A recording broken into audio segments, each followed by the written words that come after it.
नमस्ते। सीटेट की तैयारी में लगे हैं तो ये सेशन आपके लिए ही है। आज हम बिल्कुल पॉइंट टू पॉइंट सीधी बात करेंगे लर्निंग डिसेबिलिटीज, आरपीडब्ल्यूडी एक्ट और इंक्लूसिव एजुकेशन पर। इन कॉन्सेप्ट्स को ठीक से समझ लीजिए और अपने आने वाले एग्जाम में कुछ मार्क्स एकदम पक्के कर लीजिए। चलिए शुरू करते। तो ये है अपना आज का रोड मैप। सबसे पहले एलडी के बेसिक्स समझेंगे, फिर कोर डिसेबिलिटीज को देखेंगे, उसके बाद आरपीडब्ल्यूडी एक्ट और आखिर में इंक्लूसिव एजुकेशन और एक फाइनल रिवीजन। चलिए आगे बढ़ते हैं। तो section 1 CTET urgency and LD basics. यहाँ हम समझेंगे कि भाई ये टॉपिक इतना ज़रूरी है क्यों और लर्निंग डिसेबिलिटी आखिर होती क्या है। ये नींव है, इसको मजबूत करना ज़रूरी है। देखिए, एक बात तो बिल्कुल साफ है, सीटेट फेब 2026 में एलडी और आरपीडब्ल्यूडी से डायरेक्ट सवाल आने ही आने हैं। मतलब इस छोटे से सेशन से आपके 2 से 3 मार्क्स गारंटी हो सकते हैं। ये सीडीपी का एक नॉन नेगोशिएबल टॉपिक है, इसको छोड़ नहीं सकते। तो आखिर लर्निंग डिसेबिलिटी है क्या? सबसे जरूरी बात इसकी डेफिनेशन में ही है। इसका मतलब बिल्कुल भी कम इंटेलिजेंस नहीं है, ये एक न्यूरोलॉजिकल कंडीशन है। सिंपल शब्दों में बच्चे का आईक्यू वो एकदम नॉर्मल या एवरेज होता है, लेकिन उसको किसी खास स्किल जैसे पढ़ने, लिखने या मैथ्स में दिक्कत आती है। सीटेट के लिए बस ये ट्रिक याद रखिए, आईक्यू नॉर्मल, स्किल प्रॉब्लम, बस इतना ही। अच्छा, अब आते हैं कोर लर्निंग डिसेबिलिटीज पर।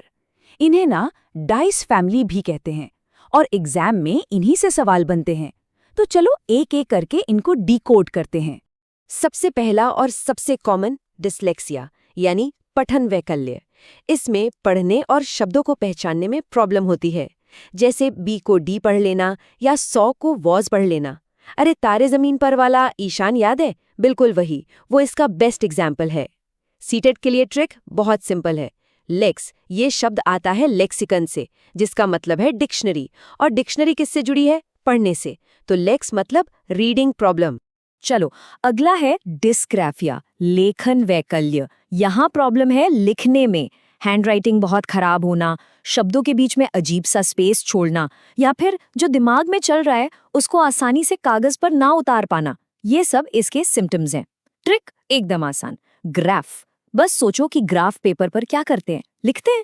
तो ग्राफ मतलब राइटिंग प्रॉब्लम। नेक्स्ट है डिसकैलकुलिया, ये सीधा सीधा मैथ से जुड़ा है। जिनको ये प्रॉब्लम होती है ना, उन्हें कैलकुलेशन, नंबर सेंस और गणित की जो सिंबल्स होते हैं, प्लस माइनस मल्टीप्लाई, इनको समझने में बड़ी दिक्कत होती है। इसका ट्रिक तो भाई इसके नाम में ही छुपा है, कैल्क यानी कैलकुलेटर। कैलकुलेटर प्रॉब्लम मतलब मैथ्स प्रॉब्लम। अच्छा, अब आते हैं डिस्फेजिया पर। इसे अफेजिया भी कहते हैं। ये एक लैंग्वेज यानी भाषा से जुड़ी प्रॉब्लम है। इसमें बोलने और समझने दोनों में ही मुश्किल हो सकती है। बच्चा ना अपनी बात कहने के लिए सही शब्द ही नहीं ढूंढ पाता। ट्रिक क्या है? फेजिया को याद रखो फ्रेज से, मतलब फ्रेजेस बोलने में समस्या। ठीक है, अब एक सवाल कमेंट्स में मुझे बताइए कि डिसलेक्सिया और डिस्ग्राफिया में मेन डिफरेंस क्या है। चलो जल्दी आगे बढ़ते हैं डिस्प्रैक्सिया पर, गति समन्वय वैकल्य। ये ना ब्रेन और बॉडी के कोऑर्डिनेशन की प्रॉब्लम है। आम भाषा में इसको क्लमजी चाइल्ड सिंड्रोम भी बोल देते हैं। मतलब बच्चे को शर्ट की बटन बंद करने में या बॉल कैच करने में, ऐसे मोटर स्किल्स वाले कामों में दिक्कत आती है। सीटीईटी की ट्रिक है प्रैक्सिस। इसका मतलब होता है प्रैक्टिस ऑफ एक्शन, यानी किसी काम को, एक्शन को करने के तरीके में ही प्रॉब्लम है।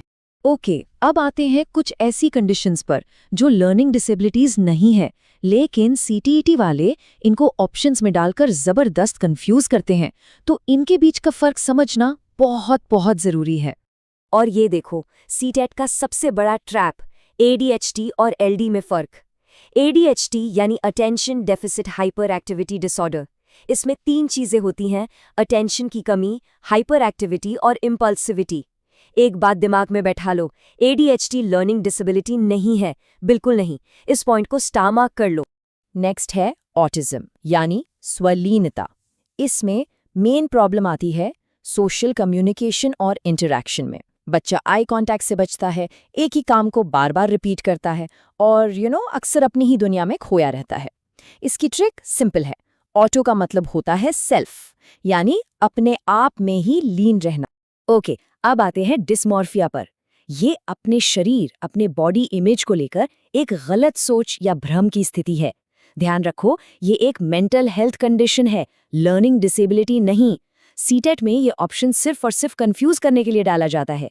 ट्रिक, मॉर्फ का मतलब होता है शेप, यानी अपनी बॉडी के शेप को लेकर कंफ्यूजन। फिर आता है डिस्थीमिया। ये बेसिकली एक लॉन्ग टर्म, मतलब लंबे टाइम तक चलने वाला लो मूड या डिप्रेशन है। ये स्ट्रेस से जुड़ा हो सकता है, लेकिन इसका लर्निंग स्किल से कोई डायरेक्ट लेना देना नहीं है। ट्रिक एकदम सिंपल है। थाइमिया का मतलब मूड और डिस का मतलब बैड, तो डिस्थीमिया क्या हुआ? Bad mood. तो इन सब डिसेबिलिटीज को समझने के बाद अब हम बात करेंगे उस कानूनी ढांचे और टीचिंग मेथड की जो इन बच्चों को सपोर्ट करने के लिए बनाए गए हैं।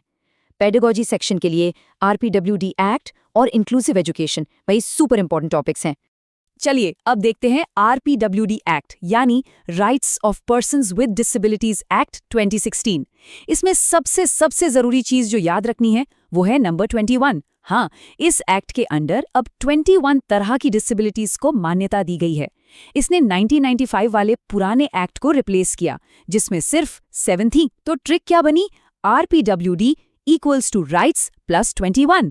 अच्छा, एक और सवाल, जल्दी से कमेंट्स में बताओ, क्या आरपीडब्ल्यूडी एक्ट 2016 में स्पेसिफिक लर्निंग डिसेबिलिटीज एसएलडी आती हैं? यस या no? Come on, let me know. और इसी एक्ट की जो स्पिरिट है ना, उसको क्लासरूम में लागू करती है इंक्लूसिव एजुकेशन यानी समावेशी शिक्षा। इसका मतलब बहुत सिंपल है कि सारे बच्चे, चाहे उनकी एबिलिटी कुछ भी हो, एक रेगुलर क्लासरूम में एक साथ पढ़ेंगे। उन्हें अलग नहीं करना है, बल्कि विजुअल एड्स, ऑडियो एड्स जैसा भी जरूरी सपोर्ट है उनको देना है। गोल एक ही है, एजुकेशन फॉर ऑल। ट्रिक याद रहेगी, same class different support. Okay, तो अब तक जो कुछ भी सीखा ना, उसको एकदम रैपिड फायर रिवीजन के साथ दिमाग में लॉक कर लेते हैं ताकि एग्जाम में जरा भी कंफ्यूजन ना हो। चलो फटाफट रिवाइज करते हैं। Dyslexia reading, dysgraphia writing, dyscalculia maths. सबसे जरूरी पॉइंट, एडीएचडी एलडी नहीं है। आरपीडब्ल्यूडी एक्ट मतलब 21 डिसेबिलिटीज और इंक्लूसिव एजुकेशन मतलब सब एक ही क्लास में। और हाँ, 2 एग्जाम ट्रैप से बच के रहना। पहला, एलडी का कारण लो आईक्यू है, ये बिल्कुल गलत है। और दूसरा, बच्चों को अलग करना अच्छा है, ये भी बिल्कुल गलत है। तो एग्जाम में रॉक करने के लिए तैयार हैं? अगर इन सारी स्लाइड्स की पीडीएफ चाहिए और आगे के अपडेट्स भी, तो हमारा टेलीग्राम चैनल जरूर ज्वाइन कर लीजिए। और हाँ, अगर ये सेशन पसंद आया तो लाइक, शेयर और सब्सक्राइब करना मत भूलना। सबसे इंपॉर्टेंट, एग्जाम से ठीक पहले एक बार रिवाइज जरूर करना। लिंक आपको स्क्रीन पे दिख रहा है। इन सारे पॉइंट्स को अच्छे से समझ लो और एग्जाम के लिए आप एकदम तैयार हो जाओगे। बेस्ट ऑफ लक, मिलते हैं अगले सेशन में।